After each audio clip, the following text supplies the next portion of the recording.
Welcome back to the Hardcore PvM series. This episode we shift our attention back to Raksha. I've been the Greater Ricochet Codex off of the drop log of the Purple Dinosaur for a long time, and I could really use Greater Ricochet for things like ED2 and Hard Mode Care Pack. Raksha is kind of stressful to do in a hardcore. Like, you can teleport out of the boss so it isn't spooky in the same way that Telos is, but you can die really quick at Raksha if you're not paying attention or if you disconnect for as little as a few seconds.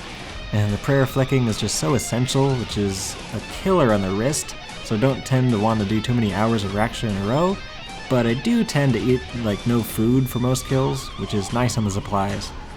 Got a few more pairs of boots, 2 fleeting boots in 1 hour, so I'm all set in the fleeting boots in case I die and lose the first pair I've got, and I got yet another pair of blasty boots. In the meantime, when I want to do some more chill gameplay, I'm making progress on the Vital Spark grind for the Limitless ability.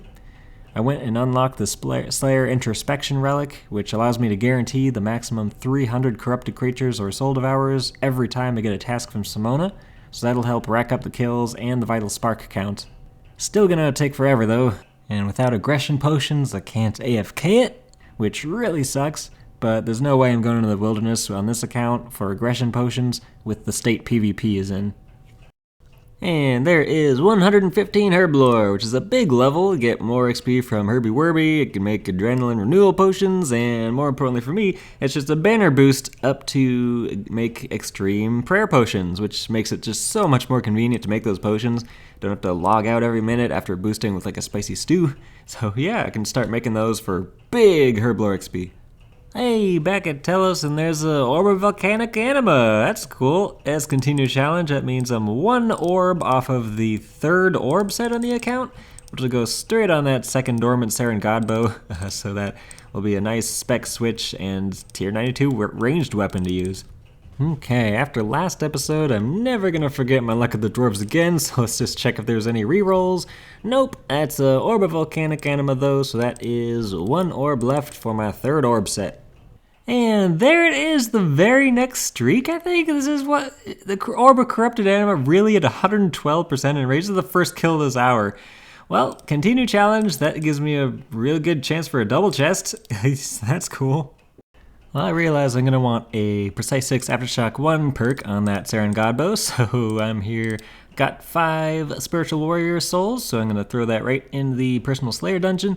And that'll have a great setup for grinding out some Armadillo components, because I was fresh out. Got lots of those kills, and they're like 1 in 90, 1 in 100-ish at my Slayer level to get these filled, so, you know, not too bad luck there. 4 Armadillo components from just that, and I'm also going to need to go back to Vindicta to get 1 drop to give me 2 attempts at a Precise 6 Aftershock 1. So yeah, gotta work on those perks. Of course. Well, that's an imbued blade slice at 1,053 kills. I want Ilajanka components, not one of the 2 pets. Let's just continue to add to the pet tab. Here we go, imbued blade slice. Pet number 23, I guess? Let's keep going. I need Ilajanka components. There we go, that's something to be disassembled into Ilajanka components. Nice, the same hour as I get that pet. You're gonna see the broadcast in the clan chat. Well, that's all the Vindicta I'll be needing in the near future at least. Probably have to go back for more Aftershock at some point, but assuming I get 2 Precise 6 Aftershock 1s, 1 for my main hand melee weapon, which eventually will be upgraded into the Leng Sword, and 1, of course, for the Dormant Saren Godbow switch.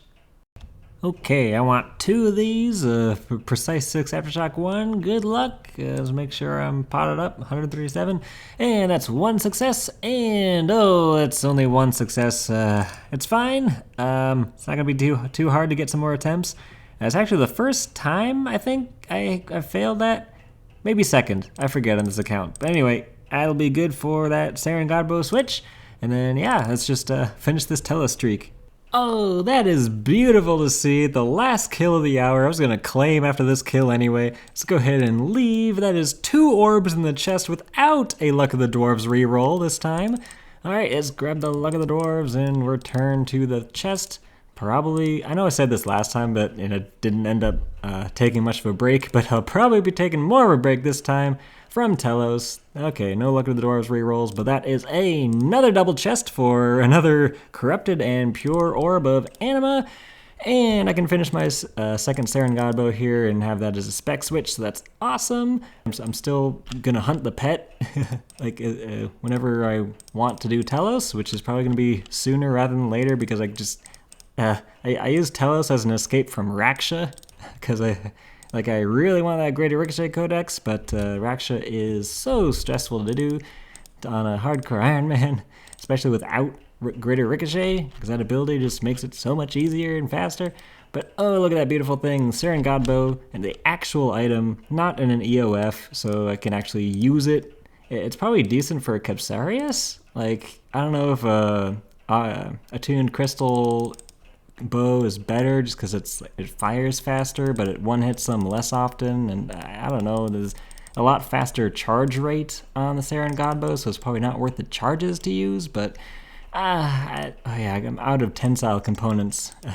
I made too many springs. Okay, I did disassemble my augmented crystal bow for 12 Saren components, which is like great if I was going for like Wise 4 or whatever. But let's put on Aftershock 1, Precise 6 after I actually augment the thing, and then putting Equilibrium 4, is it Relentless? Oh, Ruthless 3, it says it right there, huh? And that was on the Augmented Crystal Bow for the Capsarius grind, so that's going to be also amazing for Capsarius. And you want Equilibrium 4 instead of like Aftershock 4 on the Saren Godbow as a spec switch, because you get more out of those 2 extra Equilibrium things than the Aftershock 4, because you only keep it on for the Aftershock to go off on a spec switch. But yeah, let's just take a look at it. I can actually equip a Saren Godbow on this account for the first time, and it just looks so awesome. Ignore the augmenter, but just look at that bow. It's just amazing looking, and it's almost tempting to dye it again, but I'm just saving that stupid blood dye for the Fractured Staff of Armadyl, and the shadow dye is for the offhand Ascension crossbow once I get the stupid Greater Ricochet ability codex. I'm on a lot of Raksha kills without the codex so far, like 680 solos with no Greater Ricochet. You can see the drop log here, gotten Greater Chain and Shadow Spike and 2 diverts, but no Greater Ricochet. Well, this is a thing I probably should have done a long time ago, but I am overriding the dual-wield ranged weapons with Dragon Darts. Well, darts in general makes your attacks like happen faster, which helps like phase Raksha better and things like that.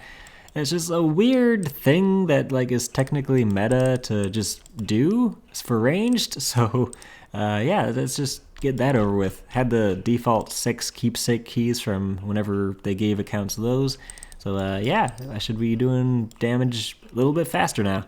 So I'm starting to do some Reaper assignments again, because I'm using any excuse I can to stop doing Raksha for the day. I'm at 800 kills without a Gricko now.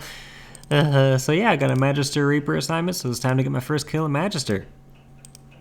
And that's the first kill of Magister on the account. Super easy boss, so I think I'm even off of a Slayer task, like I have a Corrupted Creature Slayer task at the moment, but it shouldn't be a problem to get 10 kills.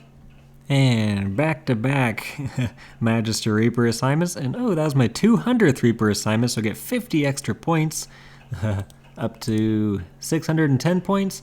I'm saving up because I want to buy the Majorat Aura, because that's like best in slot aura for a couple things, and it costs 1,000 Reaper points for some reason, even though like originally it was super easy to get.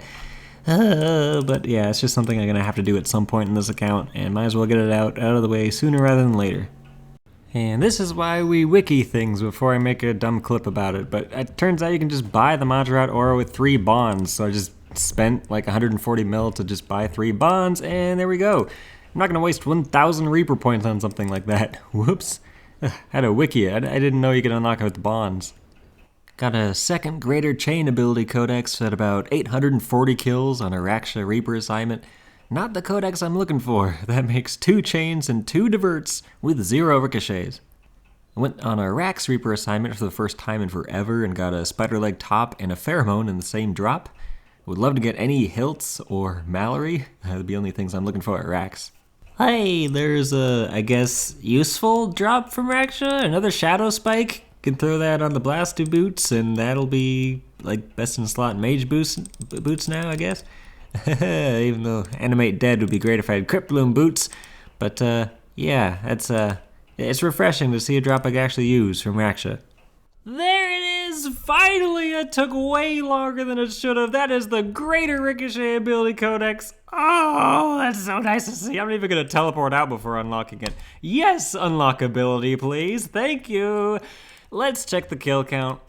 Go scrolling on down to Raksha.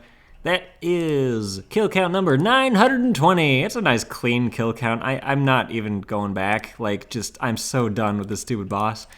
2 Shadow Spikes, 1 Greater Ricochet Ability Codex, 2 Greater Chains, 2 Diverts, and I have the pet in the bank, so that's the Raksha log completed. I figure I'm gonna save the pets, even after I would have, completed a collection log, so I can unlock them all at once for a mess of broadcasters. Anyway, I don't even know what to do now. I gotta go augment and dye this offhand Ascension so I can actually use it as a roaming switch. So let's go ahead and do that. Alright, I've never actually dyed an augmented weapon before, but I'm pretty sure you can do it after you've augmented it and put a perk on it, right? I'm so sketched out if this doesn't work the way I'm thinking it works. I've had this Chroming 4 Equilibrium 2 perk since they did the whole wish thing from the login lockout, so let's go ahead and put that on there and shadow dye it so it differentiates from my main offhand. Yes, I understand what I'm doing. I mean, not really, but kind of. Yeah, it's kind of dark in the inventory there. Kind of hard to see, but there we go. That is going to be a overridden with the Dragon Dart offhand Shadow Dyed Ascension Crossbow for a roaming switch. I didn't actually have a roaming switch on PubStop ever, so this might be something I have to get used to for hard mode Carapac, which I'm planning to do with ranged, I'm guessing, because that's going to be the faster method of doing it, even though it might be a bit safer to do with mage because of Animate Dead. But yeah, that's going to improve my DPS with ranged, substantially. Greater Ricochet with Hydrix Bolts, just pretty much one of the most overpowered things in the ranged combat style. So that is a huge unlock, and that means I'm going to be on my way to ED2 to start unlocking some of those melee abilities with Gricko and SGB and all that super overpowered range stuff to make that kill just so fast. But yeah, thanks for watching, and see you next time for probably starting the ED2 grind.